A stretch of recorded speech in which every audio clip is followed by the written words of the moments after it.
Hello everyone. Let me make a statement. Without learning things, you can never get good marks in your school, in your college, and you can never clear any competitive exam. हम सबको ये बात पता है कि कोई भी competitive exam को क्लियर करने के लिए आपको चीज़ें याद होनी चाहिए। अब इसे चाहे आप सही माने चाहे गलत, but this is a fact. But ये सब जानते हुए भी हम सबको कोई भी चीज़ याद करने में बहुत ज़्यादा दिक्कत होती है। एक बार पढ़ तो लेते हैं बट अगले दिन भूल जाता है, या कुछ समय बाद जब याद करने की कोशिश करते हैं तो वो चीज़ें याद नहीं आती। So in this video I will tell you some truths regarding learning things, especially for the competitive exams. These things have helped me to get good marks in school, in college, and later on to clear NEET and UPSC exam. So first thing is have trust. अब कुछ लोग कहेंगे trust का क्या लेना देना है याद करने से, बट मैंने ये अपनी जर्नी के दौरान देखा कि it is very very important to have trust in your sources, in your strategy, in your plan, in your coaching, in your teachers, in yourself. It will drastically improve your concentration, your retention power and your learning ability. आपको ये बात आप खुद कोशिश करके देखिए कि आप एक बुक पढ़िए। अगर आप उस पर, जैसे किसी टॉपर ने कोई बुक बता दी, आप वो पढ़ने बैठे, बट अगर आपको लग रहा है कि यार ये इतनी अच्छी नहीं है, मतलब इससे मुझे नहीं लगता मुझे कुछ फ़ायदा होगा, इससे कुछ आता भी है कि नहीं एग्जाम में, तो आप उसे उतने अच्छे से याद नहीं कर पाएंगे। बट अगर आपको उसी बुक में ट्रस्ट आप अपना बना लेते हैं तो वो चीज़ें आपको ज़्यादा अच्छे से याद होती हैं। Same is true for any teacher. अगर आप कोई टीचर पढ़ा रहा है, भले ही वो कितना अच्छा पढ़ा रहा हो, बट अगर आपके मन में डाउट है कि यार ये इतना अच्छा नहीं पढ़ा रहा, इसके पढ़ाई से आएगा कि नहीं सर के पढ़ाने से, तो आप उतना ज़्यादा फोकस नहीं कर पाते और चीज़ें आपको याद नहीं हो पाती। तो it is very important to trust your sources. और ये कब हो पाएगा?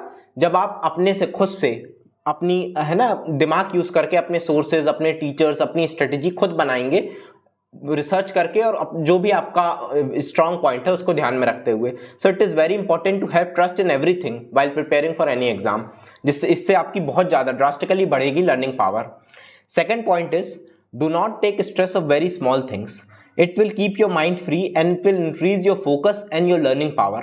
ये भी बहुत ज़्यादा ज़रूरी है। फॉर एग्जाम्पल, आप सपोज कहीं रेंट में रह रहे हैं, कोटा में या दिल्ली में, आपके लैंडलॉर्ड ने आपका रेंट बढ़ा दिया, आप उसी में बहुत ज़्यादा टेंशन लेने लगे कि यार मेरा रेंट पहले 3,000 था, अब 4,000 कर दिया, एक फालतू का बढ़ा दिया, इतना ख़राब कमरा है। या फिर आपने कहीं कोचिंग ली, सपोज आपने कोई क्रैश कोर्स ले लिया 20,000 रुपये का, अब लेने के बाद आपको एहसास हुआ कि ये तो यार फालतू का है, इससे कुछ आने जाने वाला है नहीं, और मेरे फालतू 20,000 चले गए। आप उसी का स्ट्रेस लेते जा रहे हैं, 1 महीना 2 महीने तक वही सोचते जा रहे हैं। या फिर आपके घर में सपोज कोई फंक्शन है, किसी की शादी है, तो आप सोच रहे हैं यार समय बर्बाद हो गया, आप बीमार हो गए, आपको मलेरिया डेंगू कुछ भी हो गया, आपके 10-15 दिन चले गए, तो वो आप बार बार सोच रहे हैं कि यार मेरा समय चला गया। But keep that in mind that these things will be of no value after some time. आपको एहसास होगा कि इन सारी चीज़ों को, ये मतलब इसे कहते हैं ना, टेम्पररी चीज़ें हैं, क्षणिक चीज़ें हैं। उस क्षण में, उस समय तो आपको बहुत ज़्यादा होगा, लगेगा कि यार ये फालतू हुआ, बट कुछ समय बाद आप देखेंगे तो इन सब का कोई इंपॉर्टेंस नहीं रहता। इन सब का केवल एक रोल होता है कि ये बहुत ज़्यादा आपका कंसंट्रेशन कम कर देते हैं, और इसके साथ साथ आपकी लर्निंग एबिलिटी बहुत ज़्यादा रिड्यूस हो जाती है। सो 1 साल के बाद जब भी आप ये सारी चीज़ें उठा के देखेंगे तो आपको एहसास होगा कि इनकी कोई वैल्यू नहीं है। सिर्फ एक चीज़ याद रहती है, जिस दिन आपका रिजल्ट आना होगा ना, उस दिन आपको कुछ नहीं अच्छा लगेगा, बस सिर्फ एक चीज़ अच्छी लगेगी कि यार मेरा सिलेक्शन हो जाए। आपको कुछ फर्क नहीं पड़ेगा कि मेरे यार 10,000 यहाँ बर्बाद हो गए थे, या मेरी इस दोस्त से दोस्ती लड़ाई हो गई थी, इससे दोस्ती टूट गई, ये है वो है, ये सब फालतू की चीज़ें हैं। आपके घर वालों का सिर्फ एक चीज़ से अच्छा लगेगा आपको, और अंत में अहमियत भी सिर्फ उसी चीज़ की है कि आप अगर कोई एग्जाम की तैयारी कर रहे हैं तो वो आपका क्लियर हो रहा है कि नहीं हो रहा। और ये तभी हो पाएगा जब आप इन सारी चीज़ों का टेंशन ना लेंगे, जिससे आपकी कंसंट्रेशन बढ़ेगी और लर्निंग पावर बढ़ेगी। Third point is know your exam. Read what comes in your exam. ठीक है, बहुत सारे लोग आपको जो भी चीज़ अच्छी लगती है वो पढ़ने लगते हैं। जैसे सपोज आपने कोई बुक उठाई, आपको लगा यार ये बहुत अच्छी है, इंटरेस्टिंग बुक है, अच्छे वे में इसमें दिया है, और आप वही पढ़ने लग जाते हैं, ये बिना जाने हुए कि ये एग्जाम के लिए इंपॉर्टेंट है भी कि नहीं। सो रीडिंग एक्स्ट्रा, इससे नुकसान क्या होता है?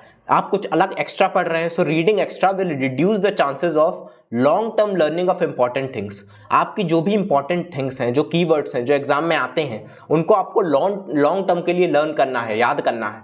बट अगर आप बहुत ज़्यादा बल्क में चीज़ें पढ़ रहे हैं, एक्स्ट्रा चीज़ें पढ़ रहे हैं, तो ये इंपॉर्टेंट चीज़ें भी आपको भूल जाएंगी।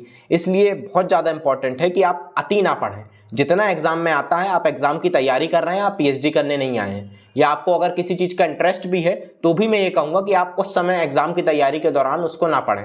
एटलीस्ट आप अपने प्रिपरेशन टाइम में तो ना पढ़ें, आप अपने स्पेयर टाइम में भले ही कर लें। बिकॉज अगर आप बहुत ज़्यादा एक्स्ट्रा पढ़ेंगे तो आपको इंपॉर्टेंट चीज़ें भी याद करने में, लर्न करने में दिक्कत होगी।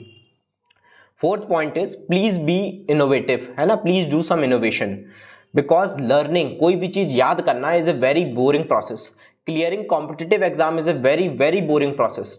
आप एक ही चीज पढ़ेंगे, उसके बाद आपको उसको 5 बार 10 बार 15 बार रिवाइज करना रहता है, लिखना रहता है। तो ये सारी चीजें इतनी इंटरेस्टिंग नहीं होती, बोरिंग होती हैं, किसी का मन नहीं करता है करने में, फिर भी करनी पड़ती है। तो इसे इंटरेस्टिंग कैसे बनाया जाए? बी इनोवेटिव, है ना। आप अपनी तैयारी को थोड़ा इसमें फन एलिमेंट लाइए, है ना। कैसे लाया जा सकता है? बहुत सिंपल चीजें आप कर सकते हैं, जैसे कि you can teach your friend, you can teach someone, you can discuss with your friends, you can watch YouTube videos. आजकल हर टॉपिक पे यूट्यूब में वीडियो डले हैं, यूट्यूब वीडियोस देखिए, एनिमेशन देखिए। आपका सपोज रिवीजन का शेड्यूल है, आपका मन नहीं कर रहा रिवीजन करने का, तो आप टेस्ट दे के देख लीजिए, इससे आपको कुछ नई चीजें भी पता चलेंगी और आपका टेस्ट भी हो जाएगा। इस तरह के थोड़े बहुत इनोवेशन आपको रेगुलर इंटरवल में करने पड़ेंगे, तभी आप लॉन्ग टर्म तक सस्टेन कर पाएंगे।